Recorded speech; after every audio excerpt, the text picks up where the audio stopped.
Hello NEET aspirants, आज हम लोग प्रोजेक्टाइल कंप्लीट करते हैं। ठीक, काइनेमेटिक्स ब्रांच हमारी चल रही है। काइनेमेटिक्स में मैंने आपसे कहा था कि जहां तक मैं जाऊंगा बस आप वहीं तक रुकिए, टाइम बर्बाद मत करिए। ओके, तो आप देखिए आज हम लोग कंप्लीट करते हैं प्रोजेक्टाइल का फर्स्ट केस। ओके, जिसके अकॉर्डिंग अगर आप ग्राउंड से किसी ऑब्जेक्ट को थ्रो करते हैं किसी एंगल पर, जिस वेलोसिटी से आप इसको थ्रो करते हैं वो वेलोसिटी दो कंपोनेंट्स में रिजॉल्व होती है, that is ux and uy। Throughout the motion horizontal component ux change नहीं होता, बट वर्टिकल कंपोनेंट चेंज होता है। हॉरिजॉन्टल कंपोनेंट चेंज क्यों नहीं होता और वर्टिकल कंपोनेंट क्यों चेंज होता है, क्वेश्चन मार्क लगता है। हॉरिजॉन्टल कंपोनेंट के अगेंस्ट कोई फोर्स नहीं है अगर आप एयर फ्रिक्शन कंसीडर नहीं करते। इन दिस कंडीशन हॉरिजॉन्टल कंपोनेंट के अगेंस्ट कोई फोर्स नहीं है, बट वर्टिकल कंपोनेंट के अगेंस्ट एक फोर्स एक्ट करता है, दैट इज ग्रेविटी। इसलिए vertical component through out the motion change होता है, horizontal component does not change.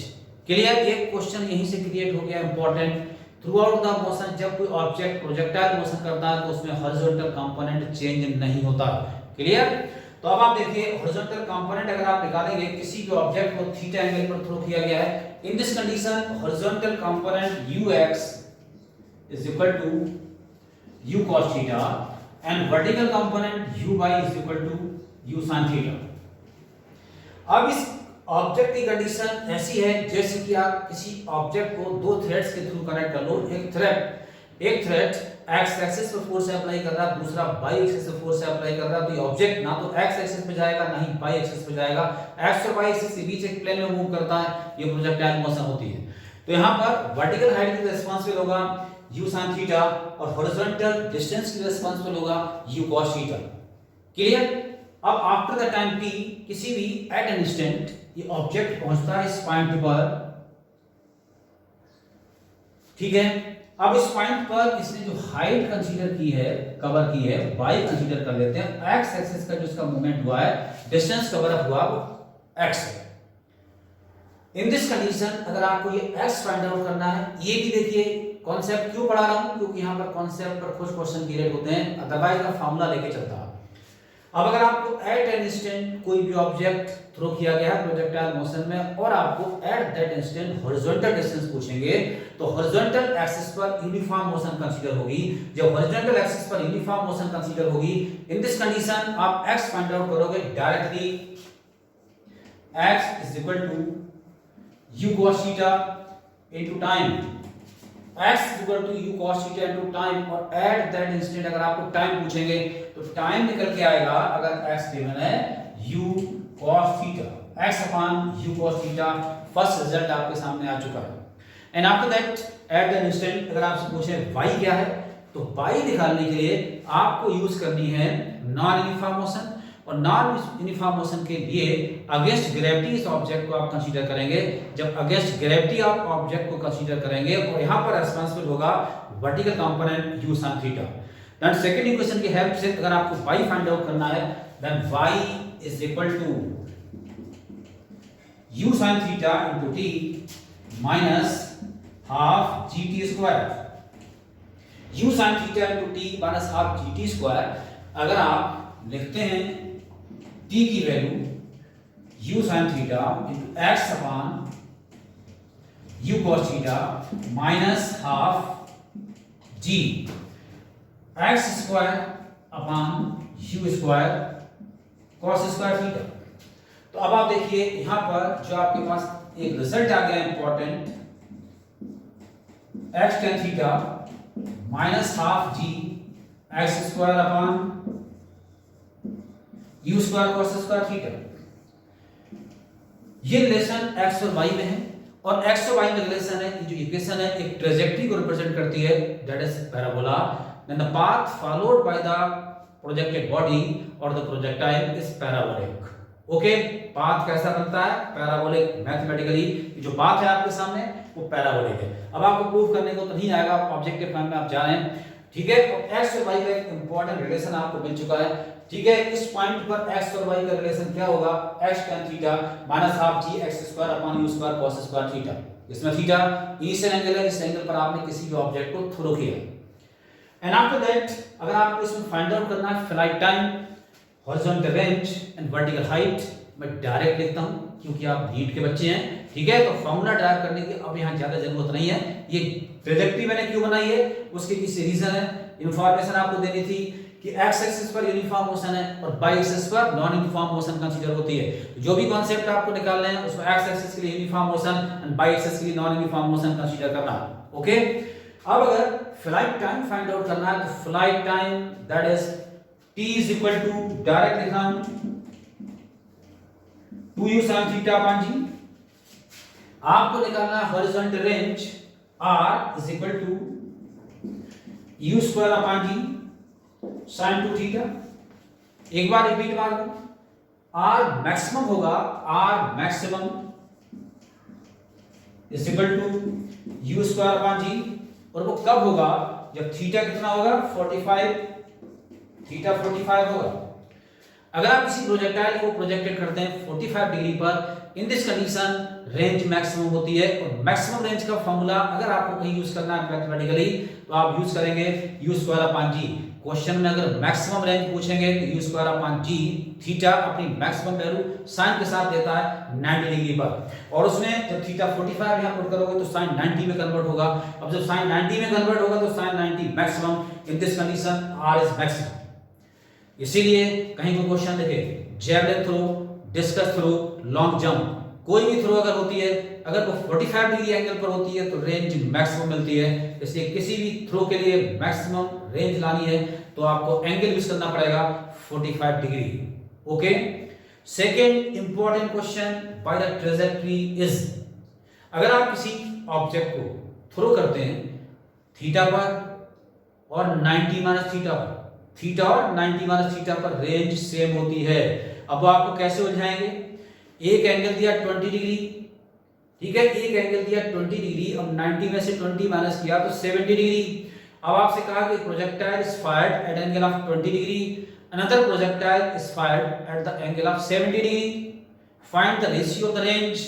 अब 70 डिग्री और 20 डिग्री को जब साइन के साथ इन्वॉल्व करोगे, ट्रिग्नोमेट्रिक टेबल की जरूरत पड़ रही है। जब आप इसको डिवाइड करके कट करने को जाओगे उसमें आप फंस जाओगे, ट्रैप हो जाओगे। बट कॉन्सेप्ट अगर आपके दिमाग में है कि थीटा और 90 माइनस थीटा पर रेंज सेम होती है, तो वो जो भी आपको एंगल देंगे इस तरीके से बना के, जैसे कि आप साइकोलॉजिकल डिस्टर्ब हो जाए, आप सीधे सीधे सॉल्व करके कट करना शुरू करेंगे, रेंज का फॉर्मूला लगा के आप उलझ जाओगे, आपका टाइम बर्बाद हो जाएगा। इंपॉर्टेंट पॉइंट, थीटा और 90 माइनस थीटा पर रेंज सेम रहती है, थीटा एंड 90 माइनस थीटा पर आर सेम रहता है, ओके।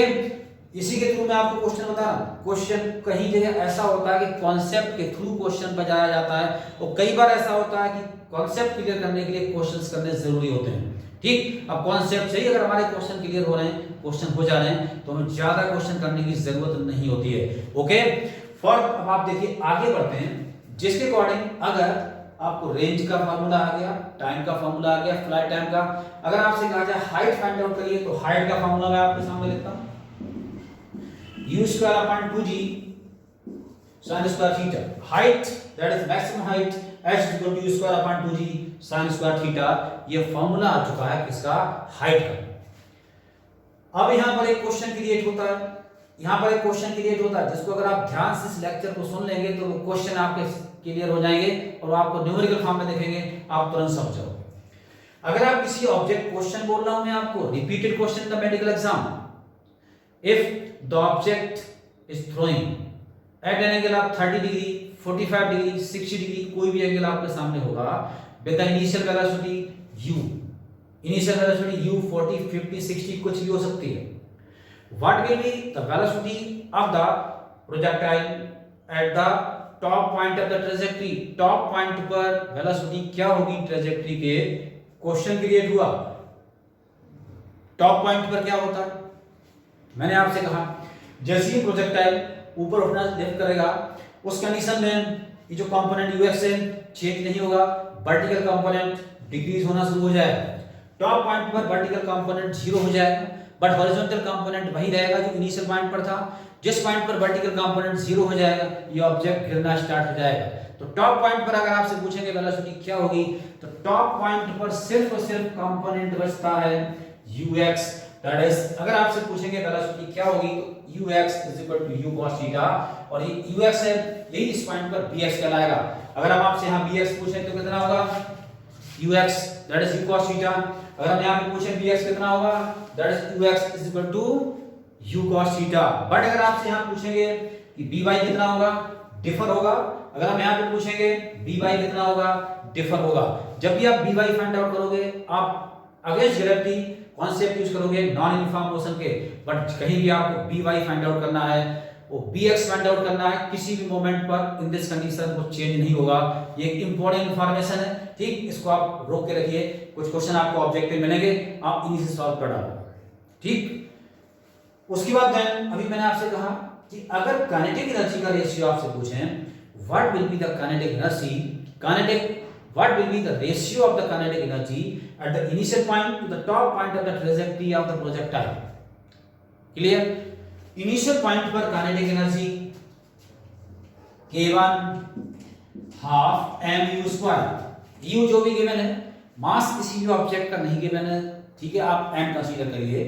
और आप देखिए टॉप पॉइंट पर kinetic energy k2 half mu square cos square theta क्योंकि इस पॉइंट पर जो वेलोसिटी बची है वो u cos थीटा बची है। अब आप देखिए इनिशियल और टॉप पॉइंट पर अगर काइनेटिक एनर्जी को डिवाइड करते हैं k1 अपॉन k2 ठीक है। अगर k1 अपॉन k2 करेंगे तो 1 अपॉन cos स्क्वायर थीटा आएगा और k2 अपॉन k1 करेंगे तो k2 अपॉन k1 करोगे तो cos स्क्वायर थीटा अपॉन माना जाएगा। इनिशियल k2 अपॉन k1 is equal to cos square theta is to 1। अब एंगल ऑफ प्रोजेक्शन आपको पता है एंगल ऑफ प्रोजेक्शन पता है इंपॉर्टेंट क्वेश्चन। और आपसे कहा जाए इनिशियल और फाइनल पॉइंट पर काइनेटिक एनर्जी का रेशियो बताइए। अगर फाइनल टू इनिशियल होगा तो cos square theta is to 1 और इनिशियल टू फाइनल होगा 1 अपॉन cos स्क्वायर थीटा होगा। ध्यान से क्वेश्चन को आप पढ़िए क्लियर। इससे ऊपर आपको नहीं जाना है प्रोजेक्टाइल पे टाइम बर्बाद मत कर लेना। प्रोजेक्टाइल बहुत लंबा टॉपिक है बड़े बिग क्वेश्चंस जाते हैं तो जेई ठीक है और एडवांस आईआईटी के लिए भी होते हैं। बट आपको डीप लेवल पर रुकना टाइम बर्बाद नहीं करना बच्चों। ब्रीफिंग मस्ट होती है पढ़ने से ज्यादा इंपॉर्टेंट है एग्जामिनेशन टाइम में अपने आप को ब्रीफिंग में लाइक कन्वर्ट करिए। एक्यूरेसी तभी बढ़ेगी और नहीं तो ऑब्जेक्टिव में आपकी एक्यूरेसी गिरेगी आप नेगेटिव में ज्यादा जाओगे क्लियर। आपको लिमिट में रुकना है जहां तक नीट का रेंज है वहीं पे रुकना है। तो प्रोजेक्टाइल में कुछ क्वेश्चंस के बाद मैं कंक्लूड कर दूंगा और उसके अलावा आपको नहीं पढ़ना है ठीक। यहां देखिए k2/k1 cos स्क्वायर थीटा ये आपके सामने रिजल्ट आ चुका है। दूसरा क्वेश्चन एक ऑब्जेक्टिव फॉर्म में क्रिएट होता है जिसके अकॉर्डिंग क्वेश्चन में आपको रेंज दे दी और रेंज देने के बाद आपसे वर्टिकल हाइट पूछी है।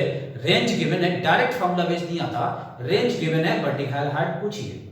अब उसमें सॉल्व करने का शॉर्टकट फार्मूला शॉर्टकट कॉन्सेप्ट क्या होता है। जैसे मैं आपसे क्वेश्चन में कह दूं a body is projected at an angle of 30 degree at an angle of 30 degree theta given है 30 degree. It covers the horizontal range of 1000 meter horizontal range of 1000 meter. Vertical height attained by the body will be equal to vertical height attained by the body will be equal to ये आपको find out करना है clear. तो अब आप इसको कैसे solve करेंगे वो मैं आपके सामने देता हूं क्वेश्चन का कॉन्सेप्ट। देखिए theta is given 30 range is 1000 meter. आपसे पूछा है vertical height will be equal और कोई इंफॉर्मेशन आपके सामने नहीं है ठीक है। रेंज का फार्मूला यूज करिए r is equal to u square upon g sin 2 theta. इसमें थीटा 30 डिग्री अप्लाई करिए r u square upon g sin 30 apply करोगे sin 60 हो जाएगा और sin 60 आपको देगा √3/2 ठीक। रेंज आपको 1000 पता है u square upon g into √3/2।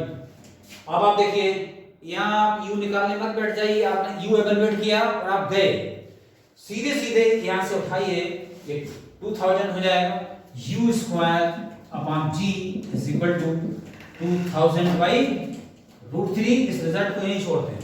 अब जो आपसे पूछा गया है उस पर आगे बढ़ते हैं जिसके अकॉर्डिंग x पूछा गया u square upon 2g into sin square theta okay, E square upon G हम ऊपर से उठा के लाए हैं, हमने यू नहीं एवेल्यूएट किया, यू स्क्वायर अपॉन जी को वैसे उठा लाए, जी 9.8 गिवन है, जो भी गिवन है छोड़ दीजिए, पूरी वैल्यू आपके सामने है 2000 अपॉन रूट 3 इनटू 2 और साइन स्क्वायर 30, साइन स्क्वायर 30, तो h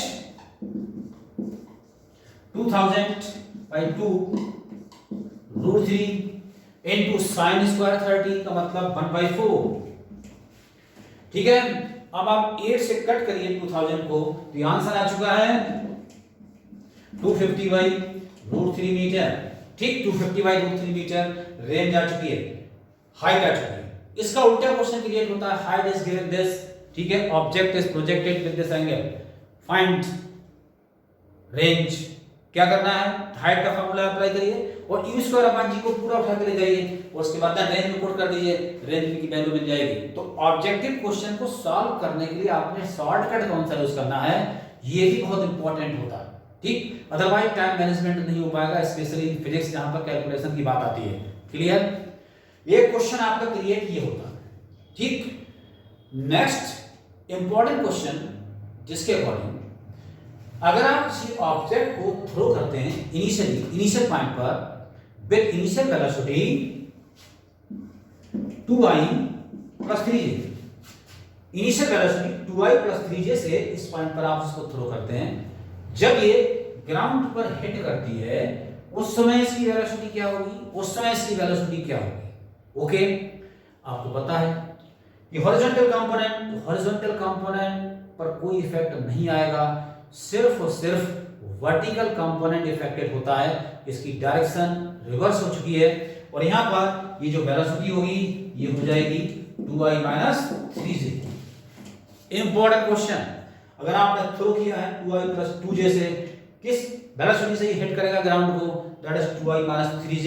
horizontal component of the velocity does not change. Okay, उसकी भी डायरेक्शन चेंज होगी, जिस स्पीड से आप थ्रो करते हो उसी स्पीड से हिट होता है, पर डायरेक्शन बदल चुकी होती है, जे कंपोनेंट की डायरेक्शन चेंज हो जाएगी, मैग्नीट्यूड सेम रहेगा।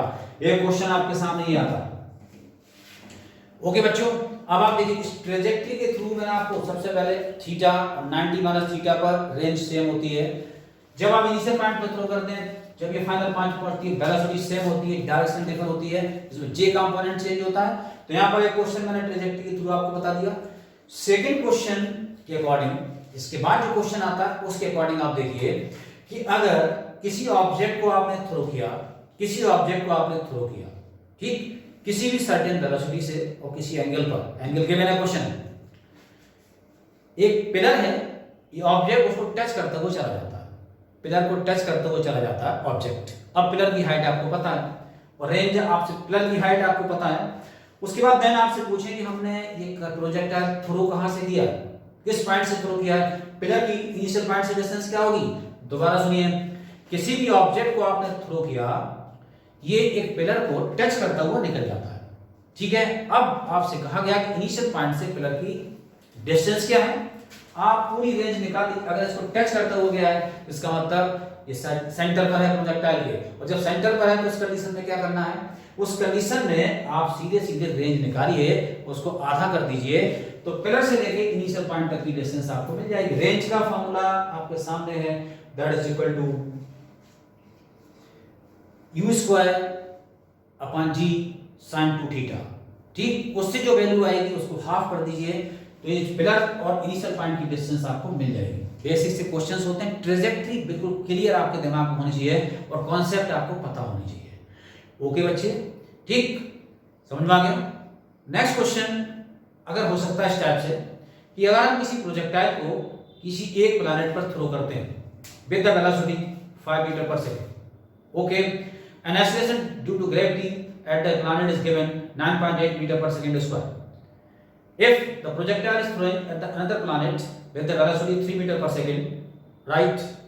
If the projectile follow the same trajectory, then acceleration due to gravity at that planet will be equal to, उस planet पर acceleration due to gravity क्या होगी। क्लियर, तो अब आप देखिए ट्रेजेक्टरी दोनों केसेस में सेम आई है। अब ट्रेजेक्टरी दोनों केसेस में सेम आई है, वेलोसिटी डिफरेंट है, क्योंकि जी डिफरेंट है। आप क्या करेंगे, दोनों प्रोजेक्टाइल के केस में रेंज निकालिए और रेंज निकालने के बाद इक्वेट कर दीजिए। तो रेंज निकालने के बाद जब आप इक्वेट कर दोगे जी सेपरेट हो जाएगा। क्लियर? मैं लेके आपको बताता हूं, ठीक है। जी सेपरेट हो जाएगा, ये क्वेश्चन आपका सॉल्व होगा। देखिए भाई, r is equal to u square upon g sine 2 theta, ठीक है। r is equal to u square upon g dash sine 2 theta. u differ है, एक जगह जी गिवन है, जी फाइंड आउट करना है, ठीक। बाकी सब कुछ कैंसिल हो जाएगा, ये जी निकल के आ जाए, दोनों को वैल्यू को आप इक्वेट करोगे, जी डैश की वैल्यू आ जाएगी। ये भी एक अच्छा क्वेश्चन है। ओके, चलिए बच्चों, तो फर्स्ट केस हमने डिस्कस कर दिया। नेक्स्ट केस से पहले इस पे एक दो क्वेश्चंस मैंने और कराने हैं, एंड आफ्टर दैट प्रोजेक्टाइल आपका पूरा हो जाएगा। नीट लेवल में आपको सिर्फ इतना ही जाना है, इससे ज्यादा आप टाइम बर्बाद ना करें। ओके, इसके आगे बढ़ते हैं अपने नेक्स्ट वीडियो। ओके बच्चों।